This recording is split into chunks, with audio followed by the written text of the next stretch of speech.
Muy buenos días, tardes, noches. Estás en el canal de Asato País. Quiero compartir con ustedes otra versión de Adiós Nonino para bandoneón solo. Sí, otra más, un poco más difícil que la versión inicial que la tienen por acá o por acá. ¿De qué lado parece? A ver, ¿por acá? ¿Por acá? Pero igualmente abarcable para los bandoneonistas que ya tengan un poquito más de camino recorrido. Estamos hablando de una versión de Astor Piazzolla tocando en la televisión, raramente tocando sentado en el programa de Juan Carlos Mareco. Video compartido en YouTube por Dicepolín. Gracias, Dicepolín. A la hora de desgrabarlo y llevarlo al pentagrama, elegí plasmarlo lo más similar posible a lo que suena, sin perder del todo la estructura y la cantidad de compases. Para todos los interesados, está para descargar gratis en la descripción de este video. Escuchemos.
Esta versión es una síntesis de la composición. Les recomiendo ver el video del cual lo desgrabé, que pese a su calidad de audio se puede apreciar la gran expresividad de Piazzolla, ofreciéndonos un documento único que deja registro de cómo el compositor interpreta espontáneamente su propia obra. Si analizamos la forma, podemos ver que hace A, B, a diferencia de los arreglos que tiene para sus agrupaciones, donde el tema se repite y se desarrolla con más extensión. Armonía y melodía.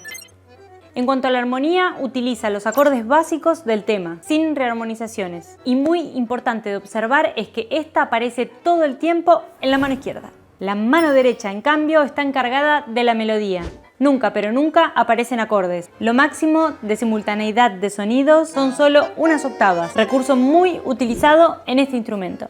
Este planteo más espontáneo es diferente de otros solos de bandoneón premeditadamente arreglados por el mismo Piazzolla, donde la mano izquierda adquiere un rol mucho más protagónico que en este caso. Si te está gustando el contenido, no olvides de suscribirte y dejar un comentario. ¡Gracias! ¡Nos ayudan un montón!